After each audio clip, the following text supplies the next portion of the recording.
ഉസ്താദ് സ്നേഹസാഗരം നടത്തുന്ന ആളല്ലേ? പ്രായമായ മാതാപിതാക്കളെ ഉപേക്ഷിക്കുന്ന മക്കൾക്ക് അത് ഒരു പ്രചോദനമാണോ എന്നാണ് എൻ്റെ ഒരു സംശയം. കുറ്റപ്പെടുത്തിയതല്ല, ഒരു മറുപടി പ്രതീക്ഷിക്കുന്നു ഉസ്താദെ. ചോദിച്ചിരിക്കുന്നത് ഷറഫുദ്ദീൻ ഹാജിയാണ്. തീർച്ചയായിട്ടും ഈ നൗഷാദ് ബാക്കവി സ്നേഹസാരം നടത്തുകയാണല്ലോ, അതുകൊണ്ട് എൻ്റെ ഉമ്മായും ഉപ്പായും ഞാനിത്തിരി തള്ളി പറഞ്ഞാലും അദ്ദേഹം വന്ന് കൊണ്ടുപോയി നോക്കിക്കൊള്ളും എന്ന ഒരു ധാരണ കുറച്ച് ആളുകൾക്കെങ്കിലും ഉണ്ട്. പക്ഷേ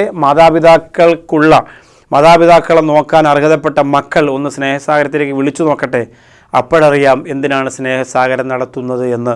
ഇപ്പോൾ ഇന്ന് തന്നെ കാട്ടാക്കട പിന്നെ കൊണ്ണിയൂർ ഭാഗത്തുനിന്ന് ഒരു പ്രിയപ്പെട്ട ഉമ്മയോ ഉപ്പയോ അറിയില്ല കത്ത് മെസ്സേജ് വന്ന് കിടക്കുന്നുണ്ട്. അവരെ ഏറ്റെടുക്കണമെന്ന് പറഞ്ഞുകൊണ്ടൊരു കത്ത് വന്നു.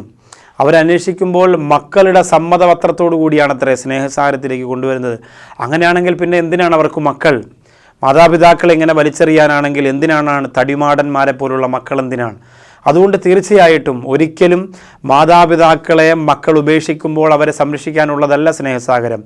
വഴിയോരങ്ങളിൽ വലിച്ചെറിയപ്പെട്ട് കുറേ കാലങ്ങളായി ആരും നോക്കാനില്ലാതെ ഉപേക്ഷിക്കപ്പെട്ടു ഒറ്റപ്പെട്ട് മലയിടുക്കുകളിലും മലഞ്ചെരുവുകളിലും ചെറിയ കൂരകളിലും പൊളിഞ്ഞു വീഴാറായ കെട്ടിടത്തിൻ്റെ അടിയിലും അതുപോലെ കടലോരങ്ങളിലും ക്ഷേത്രത്തിൻ്റെ വളപ്പുകളിലും മക്കുപറകളുടെ പരിസരത്തും ഒക്കെ കഴിയുന്ന ചൊറികുത്തി കഴിയുന്ന ശരീരത്തിൽ മാരക രോഗങ്ങൾ ബാധിച്ച് വെള്ളവും ഭക്ഷണം കിട്ടാതെ നരകിച്ച് കഴിയുന്ന ആളുകളെ എടുത്തുകൊണ്ടുവന്ന് താമസിച്ച് അവർക്ക് ഭക്ഷണവും പാർപ്പിടവും കൊടുക്കുന്ന സംവിധാനമാണ് സ്നേഹസാഗരം. അല്ലാതെ ഉസ്താദെ ഞാനിവിടെ ഇല്ല, എനിക്ക് ഗവൺമെൻറ് ജോലിയാണ്, മൂത്ത മോൻ ദുബായിലാണ്, നാലാമത്തെ മോൻ മസ്കറ്റിലാണ്, അതുകൊണ്ട് വാപ്പായെ നിങ്ങൾ ഏറ്റെടുക്കണം, മാസാമാസം നിങ്ങൾക്ക് അങ്ങ് തരാം എന്നു പറഞ്ഞിട്ട് തരുന്നവരെ നോക്കാനുള്ളതല്ല സ്നേഹസാഗരം. അപ്പോൾ അതുകൊണ്ട് ഒരിക്കലും ഇത് മക്കൾക്ക് പ്രചോദനമല്ല. ഇത് മാതാപിതാക്കളെ നോക്കാത്ത മക്കൾക്ക് ഒരു പാഠം പഠിപ്പിച്ചു കൊടുത്തിട്ട് അവരെ കൊണ്ട് നോക്കിപ്പിക്കുക കൂടി ചെയ്യുന്ന ഒരു പദ്ധതിയാണ്.